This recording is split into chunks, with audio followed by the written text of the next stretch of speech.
Alright guys, so basically I'm making this recording because of a new theory I was thinking about, and it's based mostly on a series of emails, like nasty emails I've been getting over the last few days. On Thursday I received an email from a pretty well-known member of the independent community. It was about 5 paragraphs long, and it basically attacked every candidate of the Pants Party, attacked the party itself. It was really hostile, and I had told the author that I was really considering publishing the letter. They didn't seem to be opposed to it, but then, their reasoning was that they were pretty much done with student government, and they knew that once the people in Pants read it, they would probably never talk to them again. I didn't feel that it was appropriate, and I didn't want to assist this person in committing political suicide, so I didn't put it up. And I think I made the right decision. The next day, Friday morning, I received another long email bashing Meyerowitz. It was about 4 paragraphs long. I don't believe that I had any factual information in it except for the fact that it was, not except for the fact that it was basically hate speech up and down.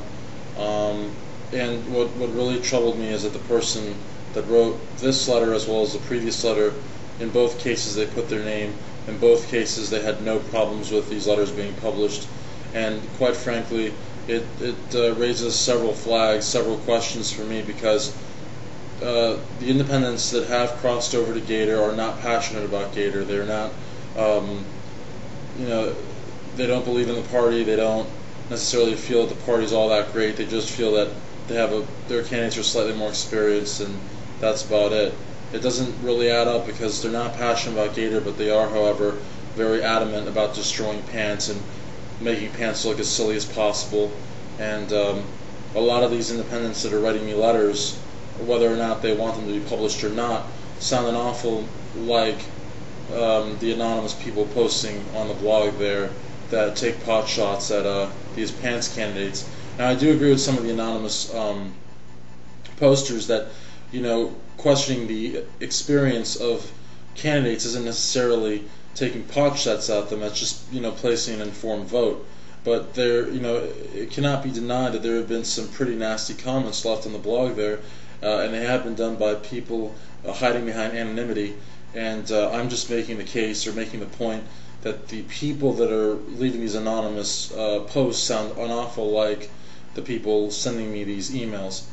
And I believe that the reason there's so much hatred out there is because by the Pants Party registering, it made an otherwise very bad decision by these independents public.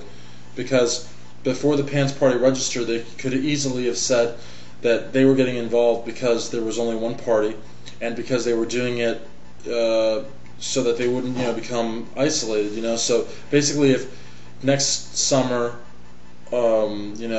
next fall, next spring, when these independents that crossed over came back to the independent community and wanted to lead the next independent party, and they were asked, why were you with Gator, they could have easily said, that was all that there was, and because we wanted to empower the community and keep the independents, somewhat abreast of what was going on, we took a bullet for the team and worked with Gator. But now with the Pants Party registered, and there being an alternative and an option, their decision to cross over has become public, and the consequences are all different now.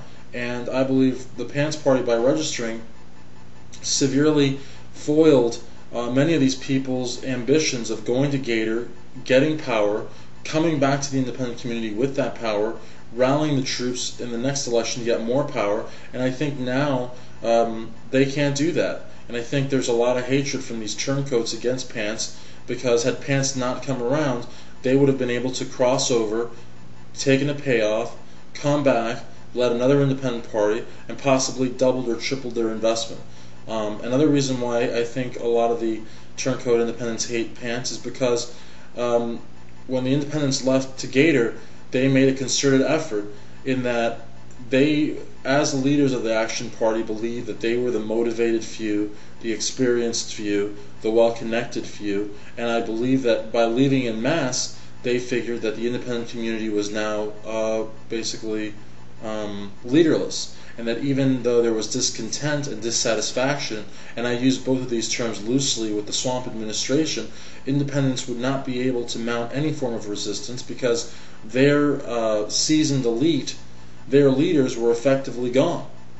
And with the creation and inception of the Pants Party as a viable alternative, with alligator support, with a strong executive ticket, with a 30-plus person Senate slate, it really, I would think, must be under their skin. They must be beside themselves at the reality that not only was an independent party created, not only is it a viable party, but it was created without any input from them. So I believe that this election has been sold entirely wrong as of now. I think in every election at UF there's going to be, to a certain extent, it's going to be about GDIs versus Greeks. But in this election, I think that that's a very, very minor role, a very minor aspect. And I think if this election could be described up until now, I would say it was an election or a campaign marred by independent infighting. And I think that's what's going on. And I think as more and more independents find out just where their traditional leaders are, I think they're going to be flocking over to the Pants Party. And I don't mean to use the word flock, but I mean they're going to be coming to Pants in droves, because independents are individuals. And the idea, the early idea that these action people went to Gator and somehow they commanded the independents, along with them. That right there is a very anti-independent kind of a concept. And also this idea that all of these legacy independent leaders, because that's what they are. I mean, it leaves very little to the imagination how the leaders and the people that have found themselves on the executive committees of Impact Progress, Unite, and Action all seem to be coming back, all seem to hold these positions, and it leaves very little to the imagination how they hold this kind of power consecutively, year after year, campaign after campaign. And I think independents are starting to put two and two together, and they're seeing that perhaps these people were never independents to begin with. Perhaps they were just waiting for the day when they would have an access-like victory, and when that day when that day seemed elusive as ever, they just jumped ship and went to Gator. And I think for those reasons, Pants is going to get a lot more votes, or are going to get a lot more votes than any of us really are even prepared to discuss. I mean, the anonymous poster that put the over-under spread of 2,800 is on crack. I mean, there's absolutely no way it's going to come down to that. And but seriously, but to recap, I do believe that this election is going to be very important for the independent community. There's going to be so much good that's going to come out of it. But as far as the hatred for Pants, I don't think it's coming from Blue Key. I don't think it's coming from the large Greek houses or from the established SG bureaucracy. I think rather it's coming from independents, former independents, whose decision, whose treachery has become front page news, and whom are beside themselves at the fact that an independent party has been created and is mobilized and has had absolutely nothing to do with them. Your thoughts?